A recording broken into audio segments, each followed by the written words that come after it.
જો તું ભૂલી ગયો ને તારો આજ વાંધો। મેં ગઈકાલે કીધું તું કે આ ગુજરાતીના ચેપ્ટર નંબર 11, 12, 13 નો બીજો ભાગ છે એ આજ આવવાનો છે અને 5 વાગે આવવાનો છે। તો તું બીજા વિડીયો જોઈશ પણ અધૂરું છે એ પૂરું નહીં કર। તો હા વિદ્યાર્થી મિત્રો, આજે આપણે જોવા જઈ રહ્યા છીએ ધોરણ 10 વિષય ગુજરાતી ચેપ્ટર નંબર 11, 12, 13 ને લગતું એક મોડલ પેપર, જેની અંદર હું તમને પાર્ટ 2 ની અંદરના ક્વેશ્ચન છે એ કરાવવાનો છું।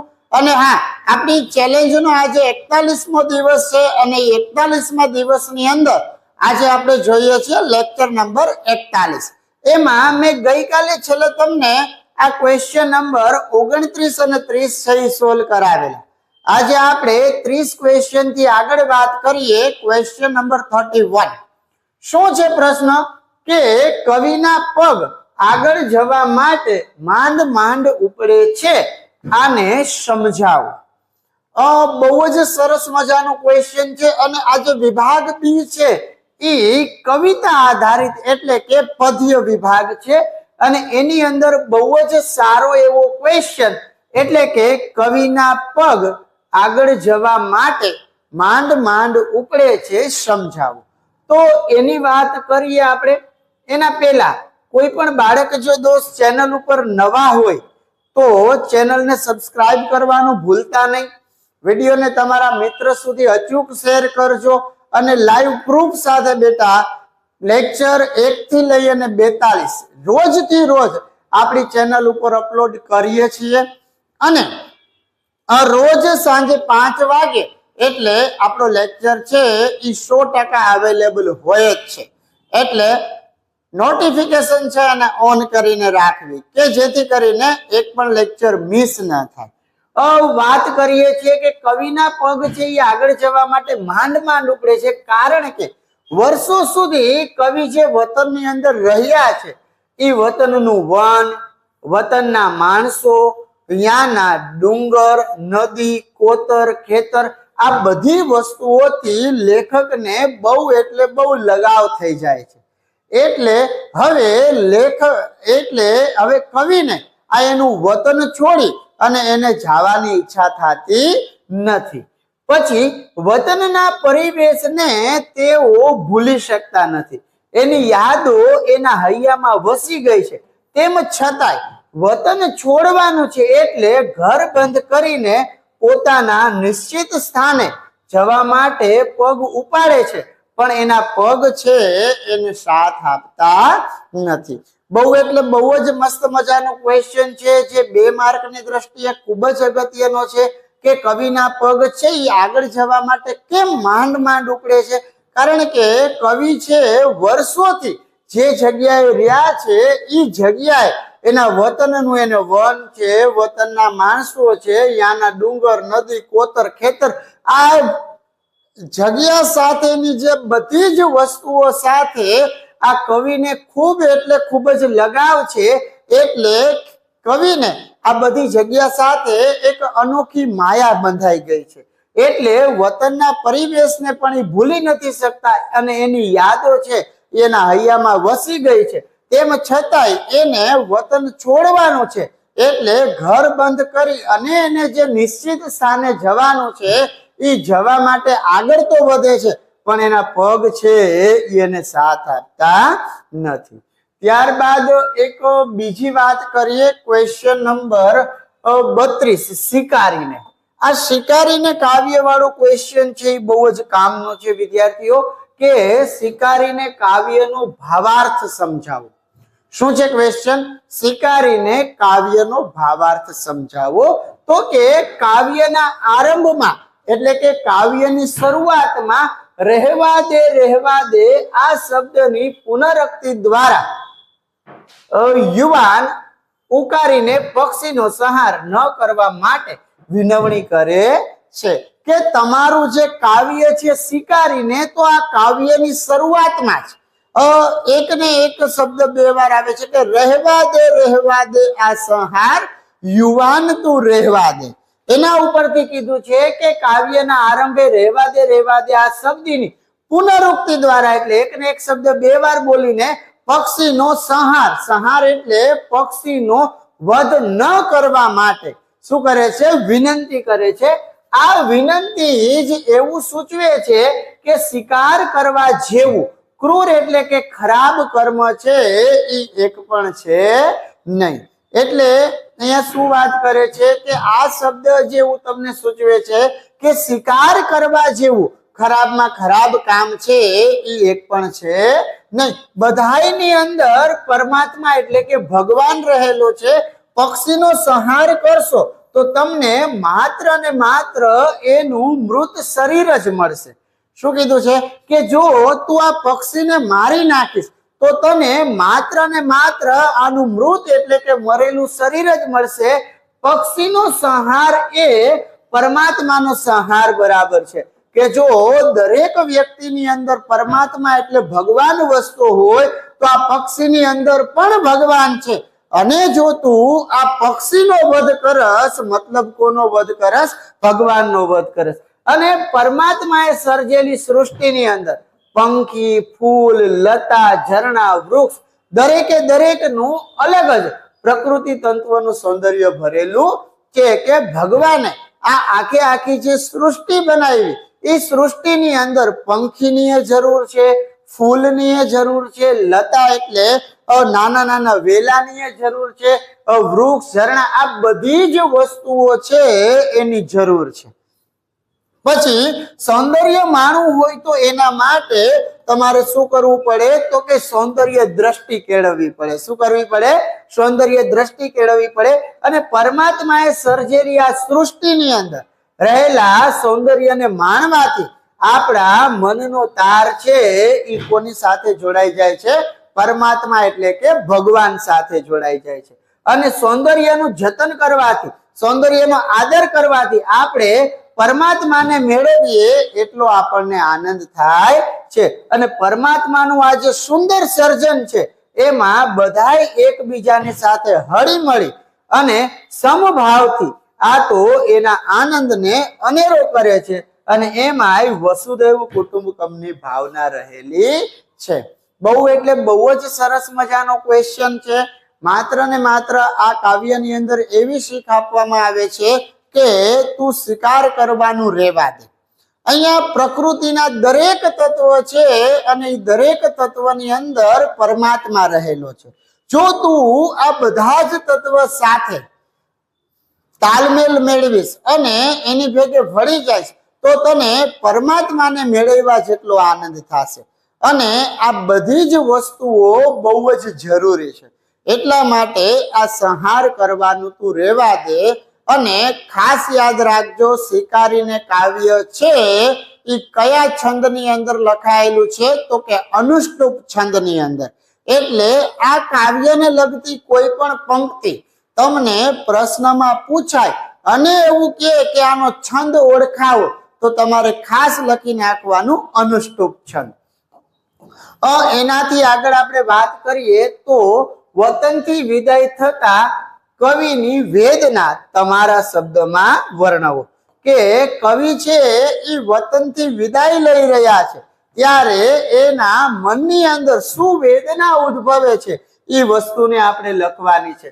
કે વતનથી વિદાય થતા કવિ વન, જન, ડુંગર, નદી, વતનની કોતર, ખેતર આ બધી વસ્તુને વારંવાર મન ભરીને જોઈ લે છે. શું કીધું છે કે વતનથી વિદાય થવાની જ્યારે વાત આવે છે ત્યારે વતનથી વિદાય થતા કવિ એના વતનની અંદર રહેલા વન એટલે કે જંગલ, જન એટલે કે માણસો, ડુંગર, નદી અને વતનની કોતર, ખેતર આ બધી વસ્તુઓને આંખેથી વારંવાર મન ભરીને જોવાની વાત કરે છે. અને ઘરને બંધ કરી દે છે. ઢોરને પણ પોતાની કોઢારની મમતા હોય છે. પછી આ કોઢાર એટલે યાદ રાખજો આ ઢોરને રહેવા માટેની જગ્યા. તો કવિને પોતાના વતનની કેમ ન હોય? શું કીધું છે કે જો ઘરને બંધ કરી અને ઢોર છે એને પણ પોતાના કોઢારની મમતા હોય એટલે કે ઢોરને જે જગ્યાએ બાંધવામાં આવે એ જગ્યા એને બહુ ગમતી હોય તો પછી કવિ તો એક માણસ છે તો આ વ્યક્તિને એના વતનની મમતા છે એ કેમ ન હોય? વતન છોડીને આગળ જવા માટે કવિ પગ ઉપાડે છે, પણ પગ ઝાડે એને સાથ દેતા નથી. કે કવિ છે એ વતન છોડી અને આગળ જવા માટે એના પગ ઉપાડે છે, પણ એ પગ છે એને સાથ દેતા નથી. મહા મહેનતે આગળ વધે છે ત્યાં રસ્તામાં વૃક્ષની કાંટાળી ડાળી આડી આવે છે, તેમ છતાંય જવાનું તો છે જ. એટલે કવિ કહે છે ચાલો જીવ, વહી ગયેલો સમય છે એ પાછો આવવાનો નથી. માંડ માંડ કરી અને પગ છે એ લેખક આગળ ઉપાડે છે અને આગળ વધવા માટે માંગે છે, ત્યારે એની આગળ એક કાંટાળી વૃક્ષની ડાળી આવી જાય છે અને લેખક છે એ થોભી જાય છે.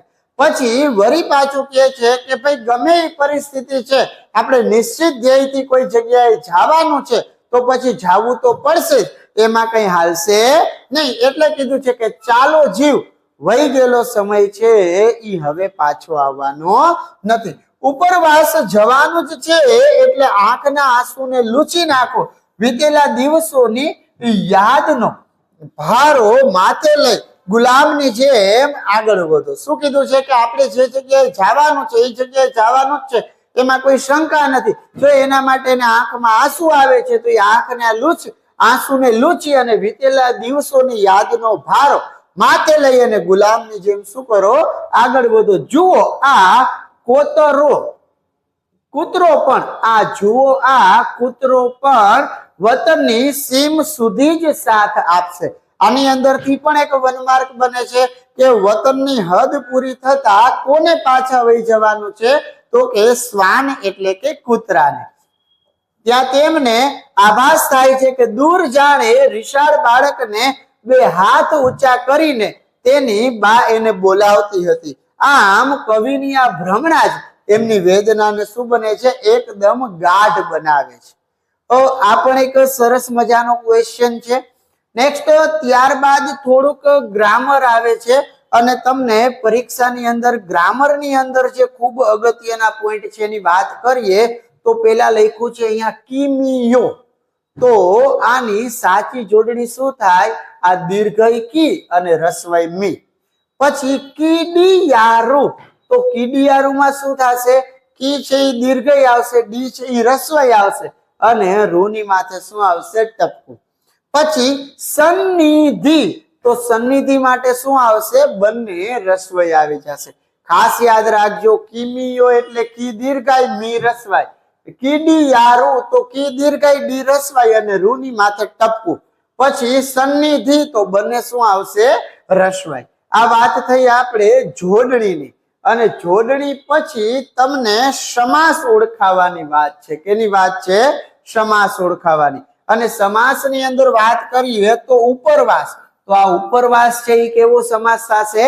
અવ્યયી ભાવ સમાસ થશે. પ્રેમ શૌર્ય, તો એને શું કહેવાય? કે પ્રેમ અને શૌર્ય, તો વચ્ચે કોઈ અનેથી છૂટું પડતું હોય તો શું આવે? દ્વંદ્વ સમાસ. ત્યારબાદ છે ગૌરી વ્રત, તો ગૌરી વ્રત છે એટલે એનો સમાસ થશે મધ્યમ પદલોપી. ખાસ યાદ રાખજો, ઉપરવાસ એટલે કેવો સમાસ છે? તો કે અવ્યયી ભાવ. પ્રેમ શૌર્ય તો કે દ્વંદ્વ સમાસ અને ગૌરી વ્રત એટલે મધ્યમ પદલોપી સમાસ.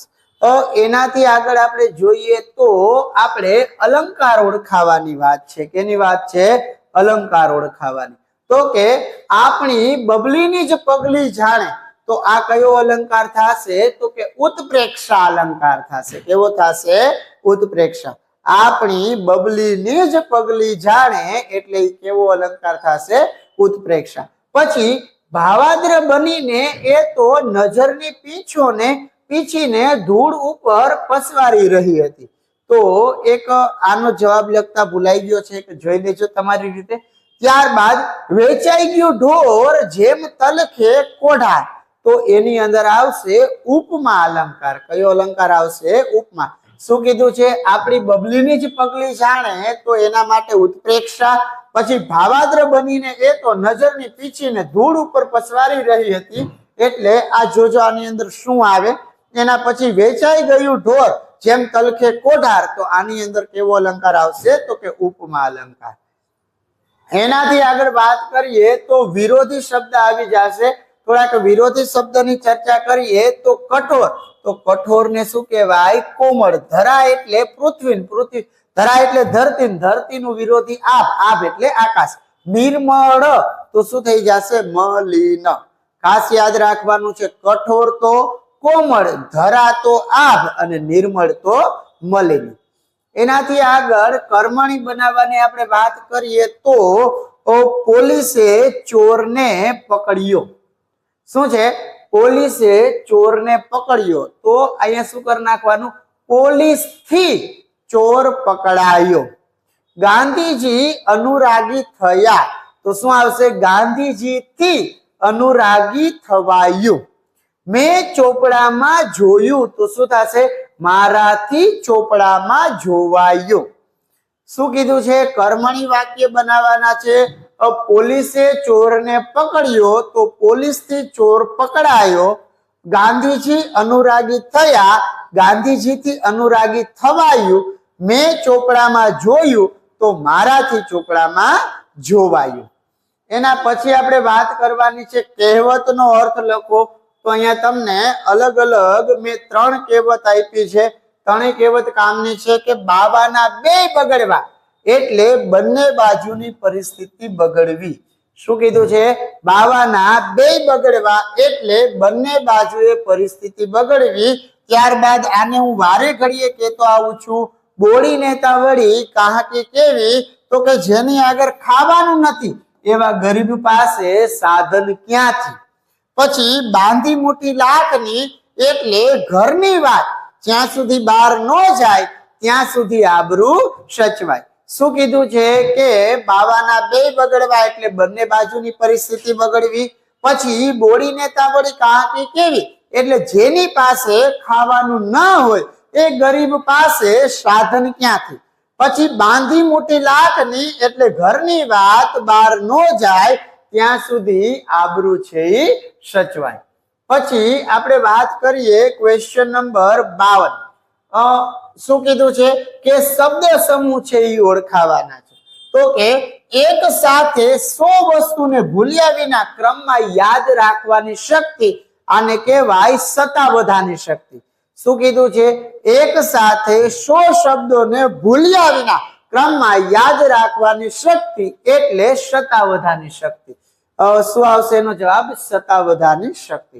ખરાબ દશા હોવી તે, ખરાબ દશા હોય એને શું કહેવાય? દુર્દશા. અને ગાયોનો સમૂહ તો એને કહેવાય ધણ. ગાયોના સમૂહને શું કહેવાય? ધણ. યાદ રાખજો, એક સાથે 100 શબ્દોને ભૂલ્યા વગર ક્રમમાં યાદ રાખવાની શક્તિ એટલે સતાવધાની શક્તિ. અને જેની દશા ખરાબ છે તેવું તો કે દુર્દશા. અને ગાયોનો સમૂહ એને કહેવાય ધણ. એનાથી આગળ આપણે વાત કરીએ સમાનાર્થી શબ્દની. તો સમાનાર્થીમાં શું લખેલું છે? પાય. પાય એટલે થશે પગ. શું કહું છું? પાય. પાય એટલે પગ. પુંજ. પુંજ એટલે થાય ઢગલો. શું થશે? પુંજ એટલે ઢગલો. ઓથ. ઓથ એટલે થાય સહાર. શું થાય? સહાર. પાય એટલે પગ, પુંજ એટલે ઢગલો અને ઓથ એટલે થશે સહારો. આ સમાનાર્થી પછી આપણે વાત કરીએ અર્થભેદ અને જોડણી ભેદની. તો અર્થભેદ અને જોડણી ભેદ છે એને ખાસ યાદ રાખવાના છે. મજૂરી, તો મજૂરી કરવી એટલે મહેનત કરવી. અને મંજૂરી તો એને કહેવાય સંમતિ. સંમતિ. શું કહેવાય? મજૂરી એટલે મહેનત અને મંજૂરી એટલે સંમતિ.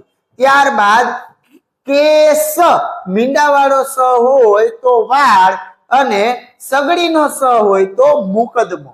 પછી સૂર, રસવા વાળું અને દીર્ઘા વાળું. તો દીર્ઘા વાળું શું હોય ત્યારે અવાજ અને રસવા વાળું સૂર હોય ત્યારે શું આવે? દેવ. આ જે શબ્દ ભેદ જોડણી ભેદ છે એ ભૂલાય નહીં. મજૂરી એટલે મહેનત, મંજૂરી એટલે સંમતિ. કેસ મીંડાવાળો સ એટલે વાળ અને સગડીનો સ એટલે થશે સસલાનો સ એટલે મુકદમો. પછી સૂર દીર્ઘા વાળું હોય તો અવાજ અને રસવા વાળું હોય તો દેવ. એનાથી આગળ છે પંક્તિના છંદ ઓળખાવાના. તો આ છંદની વાત કરીએ તો શું કીધું છે? સૌથી પહેલા કે હા પસ્તાવો વિપુલ ઝરણું સ્વર્ગથી ઉતર્યું છે, પાપી તેમાં ડૂબકી દઈને પુણ્યશાળી બને. તો આ જે છે એ કોણ છે? મંદાક્રાંતા છંદ છે. પછી ભણતા પંડિત નીપ જે લખતા લઈયો થાય, ચાર ચાર ગાવ ચાલતા લાંબો પંથ કપાય. આને શું કહેવાય? દોહરો. આ બહુ ખાસ છે, યાદ રાખજો. રહેવા દે આ સંહાર. શું આવશે? રહેવા દે આ સંહાર, યુવાન તું આ સંહાર છે એ રહેવા દે. તો આ છંદ છે એ કયો છે? અનુષ્ટુપ છંદ છે. ખાસ યાદ રાખજો. હા પસ્તાવો વિપુલ ઝરણું સ્વર્ગથી ઉતર્યું છે, પાપી હોય એની અંદર ડૂબકી દઈ અને પુણ્યશાળી બને. આ છે મંદાક્રાંતા. ભણતા પંડિત નીપ જે લખતા લઈયો થાય, ચાર ચાર ગાંવ ચાલતા લાંબો પંથ કપાય. તો એ કોણ છે? દોહરો. રહેવા દે આ સંહાર, યુવાન તું રહેવા દે. તો આ જે શિકારીને છે અને શિકારીને ની વાત આવે એ બધા કેવા આવશે? તો કે અનુષ્ટુપ છંદ. હવે આનાથી આગળ તમને હું બે છે એ અહેવાલ લેખન કરાવું છું, પણ આટલું વ્યવસ્થિત જોઈ જાઓ. ક્વેશ્ચન નંબર 64 તમારો અહેવાલ છે કે તમારી શાળાની અંદર યોજાયેલ 150મી ગાંધી જયંતિ પર પ્લાસ્ટિક મુક્ત ભારત અભિયાનનો અહેવાલ લખો. આપણે શું કરવાનું છે? પ્લાસ્ટિક મુક્ત ભારત અભિયાન વિશે અહેવાલ લખવાનો છે. ટોટલ હું તમને બે અહેવાલ અત્યારે આપું છું. આ બેને મસ્ત રીતે તૈયાર કરી લેજો, એકાદો તમને પરીક્ષાની અંદર કામ આવી જશે. આપણે સૌથી પહેલા તો અહેવાલ લેખન લખતી વખતે તમારે શું કરવાનું હોય છે કે એનો વિષય લખવાનો. કે વિષય આપણો શું છે આ અહેવાલનો? ગાંધી જયંતિ નિમિત્તે પ્લાસ્ટિક મુક્ત ભારત અભિયાન. અને અહીંયા સાઈડમાં તમારે સ્થળ અને તારીખ લખવાની. શું લખવાની? સ્થળ અને તારીખ. પણ હંમેશા ખાસ યાદ રહે, અહેવાલ એટલે ભૂતકાળની અંદર બનેલી ઘટનાનું તમારે એક પેજની અંદર વર્ણન કરવું. અને એ એક પેજની અંદર વર્ણન કરવા માટે અહેવાલ એટલે વાત ભૂતકાળની છે, અને ભૂતકાળની વાત હોય એટલે તારીખ અહીંયા તમારે જૂની મારવાની હોય છે. રેગ્યુલર તારીખ છે એ નવી તારીખ તમે મારી શકો નહીં. મતલબ કે તમે 26 તારીખે પરીક્ષા આપો છો તો 28 તારીખ નો મારી શકો. અને અહેવાલ છે એ હંમેશા ભૂતકાળની અંદર લખવાનો હોય. તો કે દર વર્ષની જેમ આ વર્ષે પણ અમારી શાળામાં ગાંધી જયંતિની ઉજવણી વિશિષ્ટ હેતુને લક્ષ્યમાં રાખીને એક અભિયાન સ્વરૂપે ઉજવવામાં આવી. કે શું કીધું છે અહીંયા? કે દર વર્ષની જેમ આ વર્ષે પણ અમારી શાળાની અંદર આજે ગાંધી જયંતિની ઉજવણી છે એક કોઈ ખાસ પ્રકારના હેતુને ધ્યાનમાં રાખીને કરવામાં આવેલી છે. અને ઈ અભિયાન સામાજિક સ્વાસ્થ્ય અને નુકસાન પહોંચાડનાર પ્લાસ્ટિકના રોજિંદા ઉપયોગને દૂર કરવા અંગેનું હતું. તો આ ખાસ પ્રકારના અભિયાનથી લઈ અને આની જે વાત કરી હતી, તો એ ખાસ પ્રકારનું અભિયાન છે એ કેનું હતું? તો આ ખાસ પ્રકારનું અભિયાન એવું હતું કે રોજિંદા જીવનની અંદર આપણે જે કાંઈ પણ પ્લાસ્ટિકનો ઉપયોગ કરીએ છીએ એ પ્લાસ્ટિકનો ઉપયોગ ન કરવા માટે આપણે આ અભિયાન છે એની શરૂઆત કરેલી હતી. શાળાના હોલની અંદર માનવંતા કલેક્ટર શ્રી વસાવા સાહેબની વિશિષ્ટ ઉપસ્થિતિમાં ગામના વરિષ્ઠ આગેવાનો, શાળાના આચાર્ય શ્રી, શિક્ષકગણ તેમજ વિદ્યાર્થીઓની હાજરીમાં પ્લાસ્ટિક મુક્ત ભારત અભિયાન ઉદ્ઘોષણા વિવિધ વક્તવ્યો દ્વારા કરવામાં આવી હતી. કે ભાઈ આ અભિયાનની શરૂઆત કેવી રીતના કરી? એક વસ્તુ ખાસ સાંભળો કે તમે જ્યારે પણ અહેવાલ લેખન કરતા હોય ત્યારે કોઈ ખાસ એવા કાર્યક્રમ પર ચર્ચા કરવાની હોય અને ખાસ કાર્યક્રમની અંદર બધા વ્યક્તિનો સાથ સહકાર મળ્યો એવું લખવાનું હોય, અને એક વિશેષ મહેમાન તરીકે કોઈ અતિથિને બોલાવવાના હોય. તો એવી જ અહીંયા વાત કરી કે શાળાના હોલની અંદર માનવંતા કલેક્ટર શ્રી વસાવા સાહેબને વિશેષ ઉપસ્થિતિની અંદર એટલે મેઇન અતિથિ તરીકે હતા. અને ગામના વરિષ્ઠ આગેવાનો કે ગામની અંદર જે મોટી ઉંમરના આગેવાનો હોય, સરપંચ આ છે તે છે, એ બધાને બોલાવ્યા. શાળાના આચાર્ય શ્રીને બોલાવ્યા, શિક્ષકગણ, વિદ્યાર્થીઓની હાજરી, અને આ બધા લોકોને ભેગા કરી અને પ્લાસ્ટિક મુક્ત ભારત અભિયાનની ઉદ્ઘોષણા કરવામાં આવી હતી.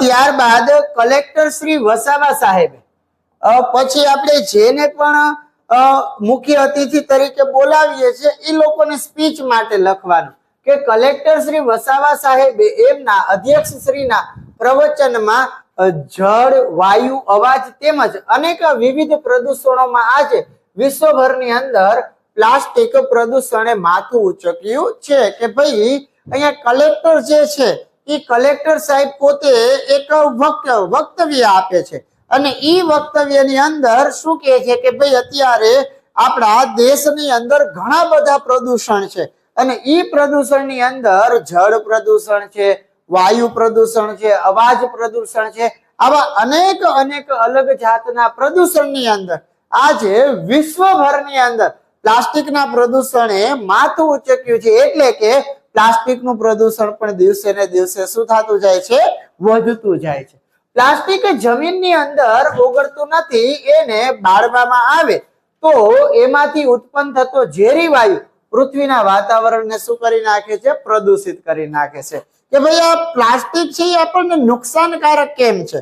ચાલો ભાઈ કચરો છે તો એને આપણે એમ લાગે પ્લાસ્ટિકને જમીનમાં દાટી દે તો જમીનમાં દાટે એનું કઈ ડિકમ્પોઝિશન થતું નથી.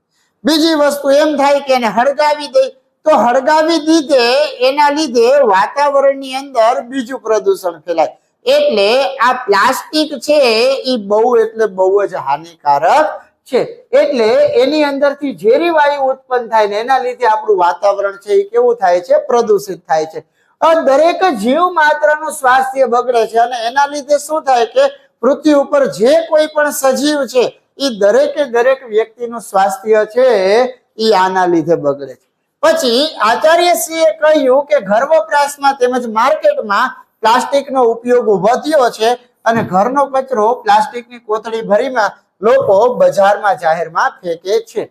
કે ભાઈ એની સ્પીચ પૂરી થઈ ત્યારબાદ આપણે આચાર્યશ્રીને પણ ઈ મીટિંગની અંદર હાજર હતા તો આચાર્યશ્રી પ્રવચન આપે છે અને આચાર્યશ્રી પ્રવચનની અંદર એવું કહે છે કે ઘર વપરાશની અંદર અને માર્કેટની અંદર આમ જોવા જઈએ તો પ્લાસ્ટિકનો ઉપયોગ છે એ દિવસે ને દિવસે શું કરતો જાય છે? વધતો જાય છે. અને માણસો છે એ ઘરનો કચરો છે એ પ્લાસ્ટિકની થેલીમાં ભરી અને એ માર્કેટની અંદર કે પછી રોડ રસ્તા ઉપર સરેઆમ છે એ ફેંકતા જોવા મળે છે. મતલબ કે આવી બધી વસ્તુઓના લીધે પ્લાસ્ટિકનો ઉપયોગ વધે છે અને પ્લાસ્ટિકનો ઉપયોગ આટલો વધવાને કારણે પ્રદૂષણમાં દિવસે ને દિવસે વધારો થતો જાય છે. હવે આજે ભેગા થયેલા કચરાનો નાશ કેવી રીતના કરવો એ એક મુખ્ય પ્રશ્ન થઈ ગયો છે કે ભાઈ તમે આ પ્લાસ્ટિકનો કચરો કરીને ગમે ત્યાં ફેંકી તો દો છો, જાવા તો દો છો, પણ શહેરની અંદરથી આ બધો કચરો ભેગો કરી અને આ પ્લાસ્ટિકને ડિસ્પોઝ કેવી રીતના કરવું એ અત્યારે સરકાર માટે બહુ એટલે બહુ મોટો પ્રશ્ન છે. જો કે હવે ડામરમાં ભેળવીને રોડ બનાવવામાં પ્લાસ્ટિકનો ઉપયોગ થઈ રહ્યો છે એવી માહિતી પણ આચાર્યશ્રીએ આપી કે ભાઈ પેલા છે એટલું બધું આપણી ટેકનોલોજી સક્સેસ નથી પણ હવેની જે ટેકનોલોજી છે એ એટલી આગળ વધતી જાય છે કે આપણે આજે કઈ પ્લાસ્ટિકનો કચરો છે એ પ્લાસ્ટિકના કચરાને આપણે ડામરની ભેગે મિક્સ કરી અને નવો રોડ બનાવવા માટે આનો આપણે ઉપયોગ કરીએ છીએ. આવું આ પ્રવચનની અંદર કોણ બોલે છે? આચાર્ય સાહેબ બોલે છે.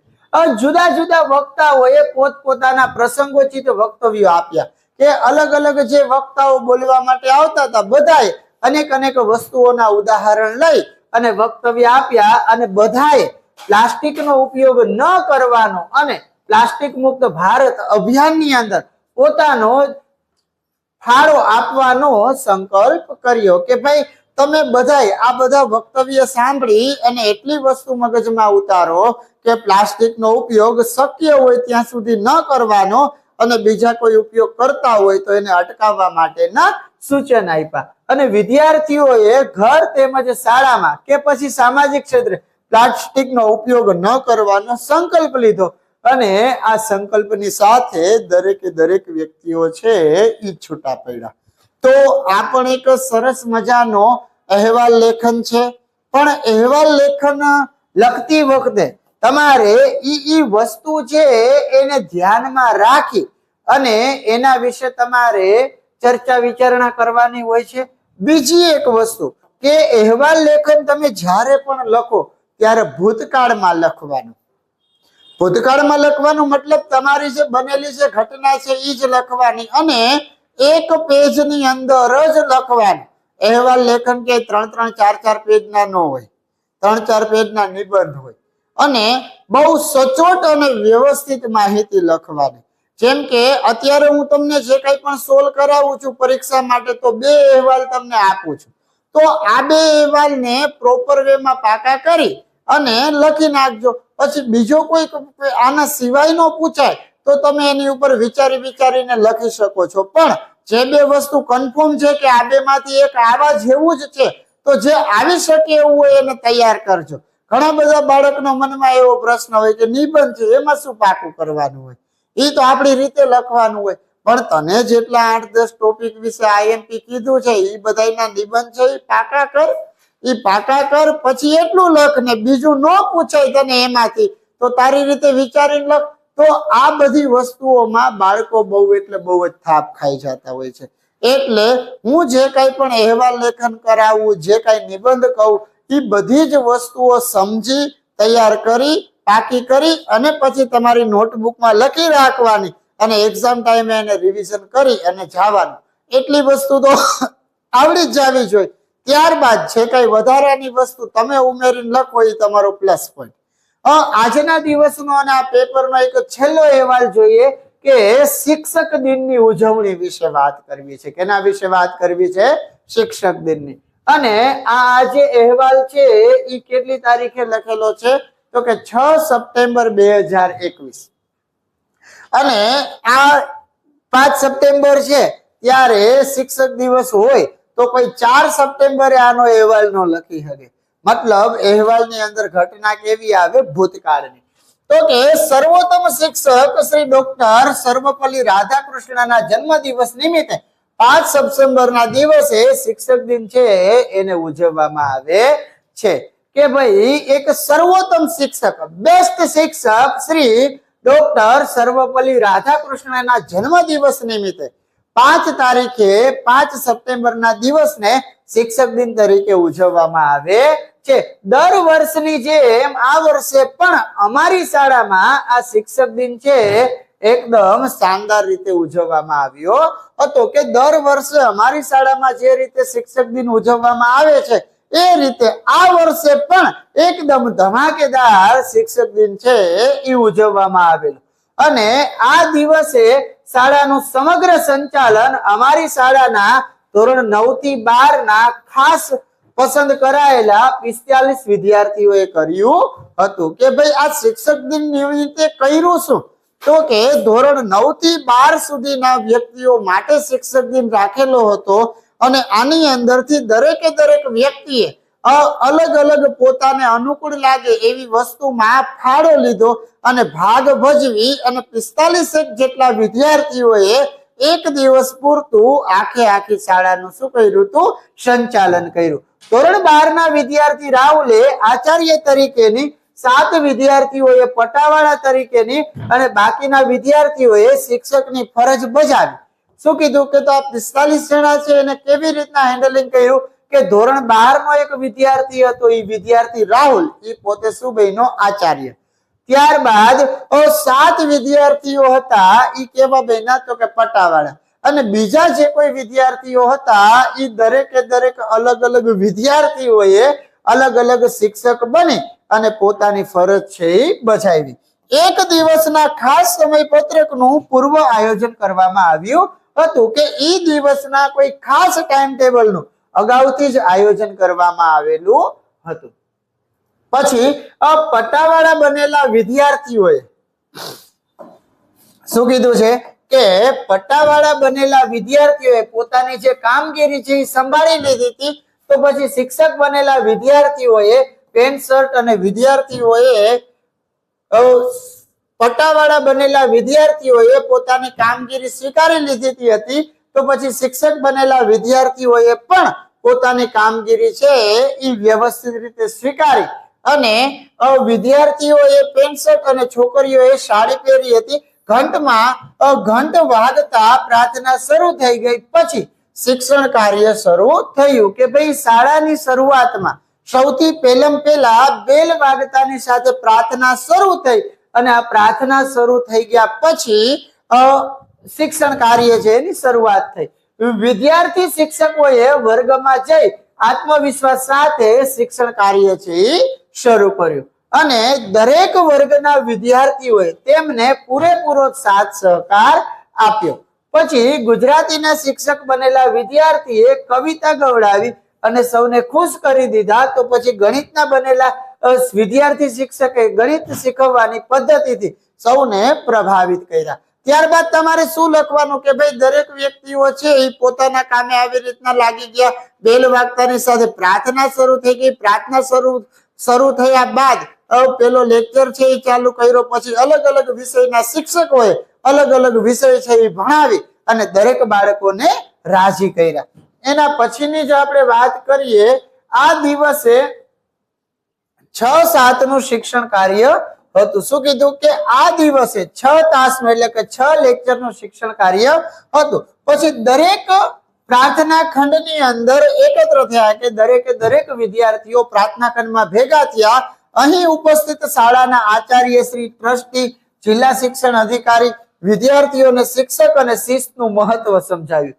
ત્યારબાદ બધા ભેગા થયા અને ઇનામ માટે ભેગા થયા હોય એટલે પેલા થોડું ઘણું એમને વક્તવ્ય આપ્યું. વક્તવ્ય આપી શિક્ષક અને શિસ્તનું મહત્વ સમજાવ્યું અને વિદ્યાર્થી આચાર્ય ડોક્ટર સર્વપલ્લી રાધાકૃષ્ણના જીવન અને કાર્ય વિશે સુંદર વક્તવ્ય આપ્યું કે ભાઈ અહીંયા વિદ્યાર્થી રાહુલ નામનો વિદ્યાર્થી કે જે આચાર્ય બન્યો હતો એ રાહુલે સરસ મજાનું ડોક્ટર રાધાકૃષ્ણ સર્વપલ્લી વિશે સ્પીચ આપી અને શાળાના આચાર્યશ્રીએ ઉપસ્થિત મહેમાનો તથા શિક્ષક તરીકે ફરજ અદા કરનારા વિદ્યાર્થીઓને અભિનંદન આપ્યા અને શાળા તરફથી સૌને આઈસ્ક્રીમ આપવામાં આવ્યો. પછી દરેક વિદ્યાર્થીઓએ સાથે મળીને વિદાય લીધી. તો એક સરસ મજાનું આ ગુજરાતીનું મોડલ પેપર કે જે મેં તમને ચેપ્ટર નંબર 11, 12 અને 13 આધારિત કરાવેલું. તો આ દરેક વિદ્યાર્થીઓ આ આખું ક્વેશ્ચન પેપર છે એને બેસ્ટ વેમાં સોલ્વ કરી અને તૈયાર કરી જાજો. ત્યારબાદ મળીએ આના પછીના લેક્ચરમાં જેમાં કંઈક નવી જ શરૂઆત કરાવશું. તો ત્યાં સુધી આપ સૌ વિદ્યાર્થી મિત્રોને કિશન સરના જય શ્રી કૃષ્ણ.